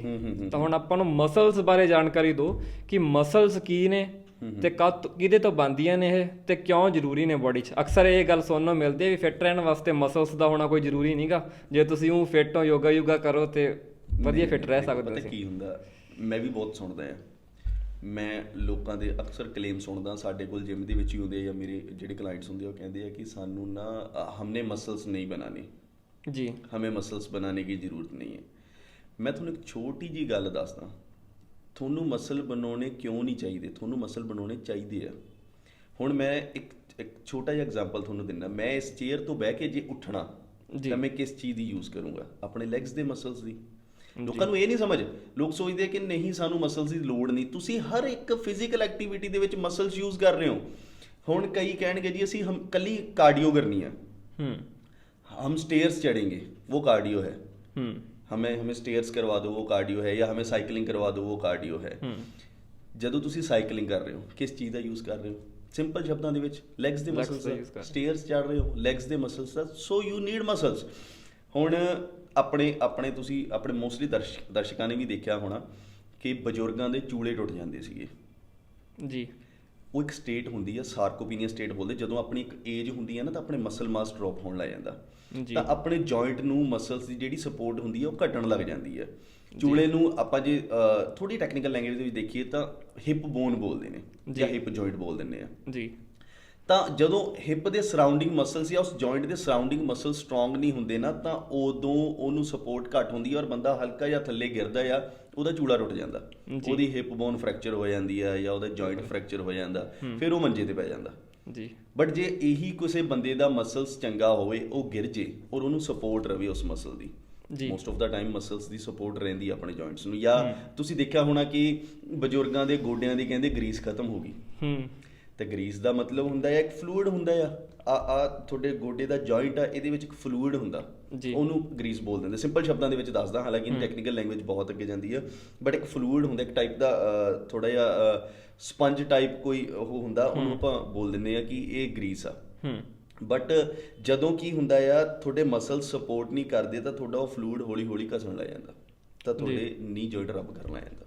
ਬਿਲਕੁਲ ਸਰ, ਇੱਕ ਹੋਰ ਕੁਐਸਚਨ ਹੈ ਵੀ ਜਿਹੜੇ ਪ੍ਰੋਫੈਸ਼ਨਲ ਲਾਈਫ ਹੁੰਦੀ ਆ ਆਪਣੀ, ਉਹਦੇ 'ਚ ਵੀ ਐਕਸਰਸਾਈਜ਼ ਦਾ ਕਿੰਨਾ ਕੁ ਰੋਲ ਰਹਿੰਦਾ ਵੀ ਆਪਣੀ ਐਫੀਸ਼ੀਐਂਸੀ ਵੱਧਦੀ, ਉਹਦੇ ਨਾਲ ਆਪਣੀ ਪ੍ਰੋਡਕਟੀਵਿਟੀ 'ਤੇ ਕੀ ਅਸਰ ਹੈ? ਬਿਲਕੁਲ, ਐਕਸਰਸਾਈਜ਼ ਦਾ ਬਹੁਤ ਵੱਡਾ ਰੋਲ ਆ। ਤੁਸੀਂ ਐਕਸਰਸਾਈਜ਼ ਕਰਦੇ ਹੋ, ਤੁਸੀਂ ਪਹਿਲਾਂ ਸਭ ਤੋਂ ਮੇਨ ਚੀਜ਼ ਹੈ ਤੁਸੀਂ ਮੋਟੀਵੇਟਡ ਰਹਿੰਦੇ ਹੋ। ਤੁਸੀਂ ਫਿਜ਼ੀਕਲੀ ਫਿੱਟ ਹੋ, ਤੁਸੀਂ ਆਲਵੇਜ਼ ਮੋਟੀਵੇਟਡ ਰਹੋਗੇ, ਤੁਸੀਂ ਕਿਸੇ ਵੀ ਕੰਮ ਦੇ ਵਿੱਚ ਲੀਜ਼ੀ ਨਹੀਂ ਹੋਵੋਗੇ। ਲਾਈਕ ਮੇਰੇ ਬਹੁਤ ਸੇ ਕਲਾਇੰਟ ਆ, ਮੇਰੇ ਨਾ ਕੁਝ ਕਲਾਇੰਟ ਆ ਕੈਨੇਡਾ ਤੋਂ ਵੀ, ਜੇ ਮੈਂ ਐਡ ਆਨ ਕਰਦਾ ਵੀ ਸਪੈਸੀਫਿਕਲੀ ਜਿਹਨਾਂ ਦੀ ਸਪਾਈਨ ਦੇ ਇਸ਼ੂਜ਼ ਹੈਗੇ ਬੈਕ ਦੇ, ਕਿਉਂਕਿ ਜਿਨ੍ਹਾਂ ਦੀ ਸਿਟਿੰਗ ਜ਼ਿਆਦਾ ਹੈਗੀ ਉਹਨਾਂ ਨੂੰ ਬੈਕ ਦੇ ਇਸ਼ੂਜ਼ ਬਹੁਤ ਆਉਂਦੇ ਨੇ। ਬਿਲਕੁਲ ਆਉਂਦੇ ਆ ਬੈਕ ਦੇ ਇਸ਼ੂਜ਼, ਤਾਂ ਉੱਥੇ ਵੀ ਤਾਂ ਮਸਲਸ ਦਾ ਰੋਲ ਆ ਜੀ। ਤੁਸੀਂ ਆਪਣੇ ਮਸਲਸ ਨੂੰ ਸਟਰੋਂਗ ਕਰੋ, ਤੁਹਾਡੇ ਬੈਕ ਦੇ ਸਰਾਊਂਡਿੰਗ ਮਸਲ ਸਟਰੋਂਗ ਆ ਤਾਂ ਤੁਹਾਨੂੰ ਇਹ ਦਿੱਕਤ ਆ। ਮੈਂ ਤੁਹਾਨੂੰ ਉਹੀ ਗੱਲ ਦੱਸ ਰਿਹਾ ਸੀਗਾ, ਮੇਰੇ ਕੁਝ ਕਲਾਇੰਟ ਆ ਕੈਨੇਡਾ ਤੋਂ ਜਿਹੜੇ ਟਰੱਕ ਚਲਾਉਂਦੇ ਨੇ ਜੀ, ਤਾਂ ਉਹਨਾਂ ਦੀ ਸੀਟਿੰਗ ਬਹੁਤ ਹੀ ਜ਼ਿਆਦਾ ਰਹਿੰਦੀ ਹੈ, ਤਾਂ ਉਹਨਾਂ ਦਾ ਕੀ ਹੁੰਦਾ ਆ, ਫੈਟ ਐਕਿਊਮੂਲੇਸ਼ਨ ਵੱਧ ਜਾਂਦਾ, ਔਰ ਜਿਹੜੀ ਉਹਨਾਂ ਦੀ ਸਪਾਈਨ ਹੁੰਦੀ ਹੈ ਜਾਂ ਆਪਣੇ ਆਪਾਂ ਬੈਕ ਕਹਿ ਦਿੰਦੇ ਆ, ਉਹਦੇ ਵਿੱਚ ਪੇਨ ਹੋਣਾ ਸ਼ੁਰੂ ਹੋ ਜਾਂਦਾ। ਤੇ ਮੈਂ ਉਹ ਕਲਾਇੰਟਸ ਨੂੰ ਕੀ ਕਹਿਣਾ ਹੁੰਦਾ ਕਿ ਤੁਸੀਂ ਆਪਾਂ ਵੇਟ ਟ੍ਰੇਨਿੰਗ ਕਰਨੀ ਆ। ਵੇਟ ਟ੍ਰੇਨਿੰਗ ਦੇ ਵਿੱਚ ਵੀ ਬੜੇ ਡਰਾਬੈਕਸ ਨੇ, ਬੜੇ ਬੈਨੀਫਿਟਸ ਨੇ। ਤੁਸੀਂ ਸਹੀ ਵੇਟ ਟ੍ਰੇਨਿੰਗ ਕਰ ਰਹੇ ਹੋ, ਤੁਹਾਨੂੰ ਬੈਨੀਫਿਟ ਮਿਲੂਗਾ, ਬਟ ਅਗਰ ਤੁਸੀਂ ਗਲਤ ਚੱਲਦੇ ਹੋ, ਤੁਸੀਂ ਸਟਰੈਂਥ ਟ੍ਰੇਨਿੰਗ ਨੂੰ ਗਲਤ ਕਰਦੇ ਹੋ, ਤਾਂ ਤੁਹਾਨੂੰ ਇੰਜਰੀ ਹੋਣ ਦੇ ਚਾਂਸਸ ਵੀ ਵੱਧਦੇ ਨੇ। ਤਾਂ ਇਹਦੇ ਵਿੱਚ ਵੀ ਆਪਾਂ ਜਿਵੇਂ ਪਹਿਲਾਂ ਗੱਲ ਕੀਤੀ ਸੀ, ਵਨ ਡਾਈਟ ਫਿਟਸ ਆਲ, ਉਹ ਕਦੇ ਨਹੀਂ ਹੁੰਦੀ। ਇਹਦੇ ਵਿੱਚ ਵੀ ਇੱਕ ਵਰਕਆਊਟ ਪਲਾਨ ਕਿਸੇ ਕਦੇ ਵੀ ਫਿੱਟ ਨਹੀਂ ਹੁੰਦਾ। ਹਰ ਬੰਦੇ ਦਾ ਡਿਫਰੈਂਟ ਸਟਰਕਚਰ ਹੁੰਦਾ, ਡਿਫਰੈਂਟ ਟਾਈਪ ਦੀ ਐਕਸਰਸਾਈਜ਼ ਹੁੰਦੀਆਂ, ਮਤਲਬ ਐਕਸਰਸਾਈਜ਼ ਆਲਮੋਸਟ ਸੇਮ ਹੁੰਦੀਆਂ, ਬਟ ਡਿਗਰੀ ਆਫ ਮੋਸ਼ਨ ਕਹਿ ਲਈਏ ਆਪਾਂ ਤਾਂ ਉਹ ਥੋੜਾ ਜਿਹਾ ਡਿਫਰੈਂਟ ਹੁੰਦਾ ਆ। ਮਤਲਬ ਤੁਹਾਡੇ ਕੋਲੇ ਕਲਾਇੰਟ ਆਉਂਦੇ ਹੋਣੇ ਨੇ, ਤੇ ਉਹਨਾਂ 'ਚ ਤੁਸੀਂ ਮਤਲਬ ਕੀ client as a client assessment ਤੁਸੀਂ ਮਤਲਬ ਕੀ ਪ੍ਰੋਸੀਜਰਸ ਲੈਂਦੇ ਹੋ? ਹਰ ਚੀਜ਼ ਦੀ ਅਸੈਸਮੈਂਟ ਕਰਨੀ ਪੈਂਦੀ ਹੈ ਜਦੋਂ ਕਲਾਇੰਟ ਆਉਂਦਾ, ਤਾਂ ਮੇਨ ਕਈ ਟ੍ਰੇਨਰ ਆਪਾਂ ਵੇਖਦੇ ਵੀ ਆਉਂਦੇ ਸਾਰ ਵੇਟ ਚੁਕਾਉਣ ਲਾ ਦਿੰਦੇ ਆ, ਜਿੰਨਾ ਭਾਰੀ ਵੀ ਜ਼ੋਰ ਲਵਾਉਂਦੇ ਆ ਚੰਗੀ ਤਰ੍ਹਾਂ। ਬਿਲਕੁਲ, ਉਹ ਪਹਿਲੇ ਦਿਨ ਉਹਨਾਂ ਦਾ ਦੇਖੋ ਜੀ, ਉਹ ਹੁੰਦੀ ਆ ਮਾਰਕੀਟਿੰਗ ਦਾ ਤਰੀਕਾ। ਕਲਾਇੰਟ ਜਿਹੜੇ ਟ੍ਰੇਨਰਸ ਹੁੰਦੇ ਆ ਨਾ, ਉਹਨਾਂ ਨੂੰ ਇਹ ਲੱਗਦਾ ਵੀ ਇਹ ਕਲਾਇੰਟ ਨੂੰ ਅਸੀਂ ਅੱਜ ਖੁਸ਼ ਕਰਨਾ, ਉਹ ਪਹਿਲੇ ਦਿਨ ਉਹਨੂੰ ਟ੍ਰੈਡਮਿਲ ਤੇ ਭਜਾਉਣਗੇ, ਵੇਟ ਚੁਕਾਉਣਗੇ। ਕਲਾਇੰਟ ਨੂੰ ਵੀ ਐਂ ਲੱਗਦਾ ਜੀ ਇਹਨੇ ਸਾਡਾ ਧੂੰਆਂ ਕੱਢਤਾ ਜਾਂ ਇਹਨੇ ਸਾਡਾ ਪਸੀਨਾ ਕਢਾਤਾ, ਇਹ ਟ੍ਰੇਨਰ ਵਧੀਆ, ਧਰਤੀ ਤੱਕ ਟ੍ਰੇਨਰ ਜਿਹਨੂੰ ਆਪਾਂ ਕਹਿ ਦਿੰਦੇ ਆ। ਤੇ ਕੁਝ ਟ੍ਰੇਨਰਸ ਹੁੰਦੇ ਨੇ ਜਿਹੜੇ ਇਸ ਚੀਜ਼ ਨੂੰ ਸਮਝਦੇ ਨੇ, ਉਹ ਪਹਿਲਾਂ ਉਹਦੇ ਕਲਾਇੰਟ ਦੀ ਅਸੈਸਮੈਂਟ ਕਰਦੇ ਨੇ ਕਿ client the range of motion ਕੀ ਆ, ਇਹਨਾਂ ਦਾ ਜੁਆਇੰਟ ਸਟਰਕਚਰ ਕੀ ਅਲਾਉ ਕਰ ਰਿਹਾ, ਇਹਨਾਂ ਦਾ ਬੋਡੀ ਸਟਰਕਚਰ ਕੀ ਅਲਾਉ ਕਰ ਰਿਹਾ, ਕਿ ਕਿਹੜਾ ਮੋਸ਼ਨ ਕਿਵੇਂ ਕਰਨਾ ਆ ਜੀ। ਤਾਂ ਉਹ ਚੀਜ਼ ਜ਼ਰੂਰੀ ਹੁੰਦੀ ਹੈ। ਤਾਂ ਸਰ ਜੇ ਆਪਾਂ ਆਡੀਅנס ਨੂੰ ਜਿਹੜੀ ਆਪਣੀ ਲੋਕਲ ਆਡੀਅנס ਹੈ ਇਹਨੂੰ ਜੇ ਡਿਵਾਈਡ ਕਰਨਾ ਹੋਏ ਤਾਂ ਇੱਕ ਹੁੰਦੇ ਵੀ ਸ਼ਹਿਰੀ ਲੋਕ ਤੇ ਇੱਕ ਆਪਾਂ ਜੇ ਦੂਸਰੀ ਕੈਟਾਗਰੀ ਵੇਖੀ ਤਾਂ ਪਿੰਡੂ ਲੋਕਾਂ ਦੀ ਹੈ। ਤਾਂ ਜਿਹੜੇ ਪਿੰਡੂ ਲੋਕ ਨੇ ਉਹਨਾਂ 'ਚ ਇੱਕ ਗੱਲ ਬੜੀ ਪ੍ਰਚਲਿਤ ਹੈ ਵੀ ਜਿਹੜਾ ਬੰਦਾ ਖੇਤ ਕੰਮ ਕਰਦਾ ਉਹਦੀ ਸਟਰੈਂਥ ਬਹੁਤ ਹੁੰਦੀ ਹੈ ਤੇ ਉਹਨੂੰ ਨਾ ਤਾਂ ਕੋਈ ਐਕਸਰਸਾਈਜ਼ ਦੀ ਲੋੜ ਹੈਗੀ ਹੈ ਤੇ ਜਿਹੜੀ ਜਿਮ ਵਾਲੀ ਸਟਰੈਂਥ ਉਹ ਕਹਿੰਦੇ ਵੀ ਉਹ ਕੋਈ ਸਟਰੈਂਥ ਨਹੀਂ ਹੁੰਦੀ, ਉਹ ਬਸ ਵੈਸੇ ਬਣਾਵਟੀ ਬੋਡੀ ਹੈ ਵੀ ਕਿ ਵਾਕਈ ਸਟਰੈਂਥ ਹੁੰਦੀ ਹੈ ਕਿ ਨਹੀਂ। ਇਹਦੇ 'ਚ ਨਾ ਮੈਂ ਤੁਹਾਨੂੰ ਥੋੜਾ ਜਿਹਾ ਚੀਜ਼ ਸਮਝਾਵਾਂ ਤਾਂ ਮੇਨ ਰੋਲ ਹੁੰਦਾ ਫੋਰਸ। ਤੁਸੀਂ ਜਿਮ ਦੇ ਵਿੱਚ ਟ੍ਰੇਨਿੰਗ ਕਰ ਰਹੇ ਹੋ, ਤੁਸੀਂ ਖੇਤ ਦੇ ਵਿੱਚ ਕਰ ਰਹੇ ਹੋ, ਤੁਸੀਂ ਕਿੰਨੇ ਅਮਾਊਂਟ ਦੇ ਵਿੱਚ ਫੋਰਸ ਐਕਸਪੀਰੀਅੰਸ ਕਰ ਰਹੇ ਹੋ। ਹੁਣ ਸਪੋਜ਼ ਕਰੋ ਆਪਾਂ ਪੱਠੇ ਵੱਢਣ ਗਏ, 1 ਕਿਲੋ ਦੀ ਦਾਤੀ ਲਈ ਉਹਨਾਂ ਪੱਠੇ ਵੱਢਦੇ, ਬਿਲਕੁਲ ਉਹੀ ਆਪਾਂ ਜਿਮ ਆਏ ਸਪੋਜ਼ ਕਰੋ ਤਾਂ ਤੁਹਾਡੇ ਮਸਲ ਦੀ ਸਟਰੈਂਥ ਆ 15 ਕਿਲੋ, ਤੁਸੀਂ 16-17 ਕਿਲੋ ਟ੍ਰੇਨ ਕੀਤਾ ਤਾਂ ਮਸਲ ਮਾਸ ਪ੍ਰੋਡਕਸ਼ਨ ਤੁਹਾਡਾ ਵਧ ਗਿਆ, ਸਟਰੈਂਥ ਤਾਂ ਉਹ ਹੋਊਗੀ। ਮੈਂ ਨਹੀਂ ਕਹਿੰਦਾ ਵੀ ਖੇਤ 'ਚ ਤੁਸੀਂ ਕੰਮ ਕਰਦੇ ਹੋ, ਕਈ ਚਲਾਉਂਦੇ ਆ ਕੰਮ, ਬਿਲਕੁਲ ਤੁਹਾਡੇ ਮਸਲਸ ਯੂਜ਼ ਹੁੰਦੇ ਆ, ਬਟ ਹਾਂ ਨਾਲ ਅਗਰ ਤੁਸੀਂ ਜਿਮ ਕਰਦੇ ਹੋ ਤਾਂ ਤੁਹਾਡੀ ਹੋਰ ਜ਼ਿਆਦਾ ਮਸਲ ਮਾਸ ਪ੍ਰੋਡਕਸ਼ਨ ਵਧਦੀ ਹੈ ਤਾਂ ਤੁਹਾਨੂੰ ਉਸ ਕੰਮ ਦੇ ਵਿੱਚ ਹੈਲਪ ਮਿਲਦੀ ਹੈ। ਜਿੱਦਾਂ ਕਿ ਮੈਂ ਤੁਹਾਨੂੰ ਦੱਸਿਆ ਕਿ ਮੇਰੇ ਕਲਾਇੰਟਸ ਆ ਬਾਹਰ ਟਰੱਕ ਚਲਾਉਂਦੇ ਨੇ ਤਾਂ ਉਹਨਾਂ ਨੂੰ ਬਹੁਤਿਆਂ ਨੂੰ ਦਿੱਕਤ ਆਉਂਦੀ ਸੀਗੀ ਕਿ ਟਰੱਕ 'ਚ ਚੜ੍ਹਨ ਦੇ ਵਿੱਚ ਹੀ ਦਿੱਕਤ ਆ ਜਾਂਦੀ ਸੀਗੀ ਜੀ, ਜਾਂ ਕੁਛ ਇਦਾਂ ਦਾ ਕੋਈ ਸਪੋਜ਼ ਕਰੋ। ਇੱਕ ਮੇਰੇ ਕਲਾਇੰਟ ਸੀ ਉਹ ਦੱਸਦੇ ਸੀ ਇੱਕ ਵਾਰੀ, ਕਹਿੰਦੇ ਵੀ ਜਦੋਂ ਸਰ ਅਸੀਂ ਪਹਿਲਾਂ ਟਾਇਰ ਚੇਂਜ ਕਰਨਾ ਪੈ ਜਾਂਦਾ ਸੀ ਨਾ ਸਾਨੂੰ ਇੱਕ ਤਰ੍ਹਾਂ ਦਾ ਐਂ ਲੱਗਦਾ ਸੀ ਹਾਏ ਏਡਾ ਵੱਡਾ ਪਹਾੜ ਡਿੱਗ ਪੈਣਾ, ਹੁਣ ਸਾਡੇ ਟਾਇਰ ਚੇਂਜ ਕਰਨਾ ਪੈਣਾ।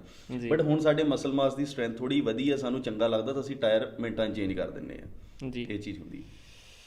ਤਾਂ ਦੋਸਤੋ ਅੱਜ ਆਪਾਂ ਬੇਸਿਕ ਗੱਲਾਂ ਕੀਤੀਆਂ ਨੇ ਕਿ ਕਿਸ ਤਰ੍ਹਾਂ ਨਿਊਟ੍ਰੀਸ਼ਨ ਤੁਹਾਡੀ ਲਾਈਫ 'ਚ ਇੰਪੋਰਟੈਂਟ ਹੈ, ਕਿਵੇਂ ਉਹ ਤੁਹਾਡੀ ਪ੍ਰੋਡਕਟਿਵਿਟੀ ਵਧਾ ਸਕਦਾ ਤੇ ਕਿਉਂ ਜ਼ਰੂਰੀ ਹੈਗਾ ਆਪਣੀ ਬਾਡੀ ਲਈ। ਤਾਂ ਇਹ ਘਰ ਦੇ ਜਿਹੜੀ ਖੁਰਾਕਾਂ ਨੇ ਆਪਣੇ ਕੋਲ, ਘਰ ਦਾ ਜਿਹੜਾ ਨਿਊਟ੍ਰੀਸ਼ਨ ਹੈ ਉਹਦੇ ਨਾਲ ਹੀ ਇਹਦੀ ਪੂਰਤੀ ਹੋ ਸਕਦੀ ਹੈ। ਸਰ ਬਹੁਤ ਧੰਨਵਾਦ ਤੁਹਾਡਾ ਕਿ ਤੁਸੀਂ ਸਾਨੂੰ ਇਹਦੇ ਬਾਰੇ ਜਾਣਕਾਰੀ ਦਿੱਤੀ। ਤਾਂ ਦੋਸਤੋ ਆਉਣ ਵਾਲੀ ਫਿਊਚਰ ਸੀਰੀਜ਼ 'ਚ ਜਿਹੜੇ ਅਗਲੇ ਸਾਡੇ ਐਪੀਸੋਡ ਆਉਣੇ ਉਹਦੇ 'ਚ ਆਪਾਂ ਹੁਣ ਜਿਹੜੀਆਂ ਚੀਜ਼ਾਂ ਬਾਰੇ ਬੇਸਿਕ ਗੱਲਾਂ ਕੀਤੀਆਂ ਉਹਨਾਂ ਜੇ ਆਪਾਂ ਡਿਟੇਲ 'ਚ ਜਾਵਾਂਗੇ, ਫੈਟਸ, ਕਾਰਬਸ ਤੇ ਜਿਹੜੀਆਂ ਸਾਰੀਆਂ ਚੀਜ਼ਾਂ ਵੀ, ਐਕਸਰਸਾਈਜ਼ ਕਿਵੇਂ ਦੇ ਸਰੀਰ ਨੂੰ ਕਿਵੇਂ ਦੀ ਐਕਸਰਸਾਈਜ਼ ਕਰਨੀ ਚਾਹੀਦੀ ਹੈ ਤੇ ਇਹ ਵਿਸਥਾਰ 'ਚ ਆਪਾਂ ਗੱਲਾਂ ਕਰਨੀਆਂ ਨੇ ਅੱਗੇ।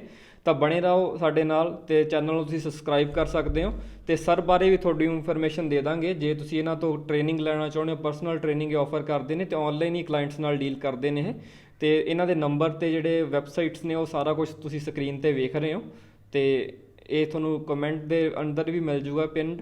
ਤੇ ਧੰਨਵਾਦ ਵੀਡੀਓ ਦੇਖਣ ਲਈ ਤੇ ਮਿਲਦੇ ਹਾਂ ਇੱਕ ਹੋਰ ਨਵੀਂ ਵੀਡੀਓ ਦੇ ਨਾਲ, ਨਵੇਂ ਟੌਪਿਕ ਦੇ ਨਾਲ। ਸਤਿ ਸ਼੍ਰੀ ਅਕਾਲ।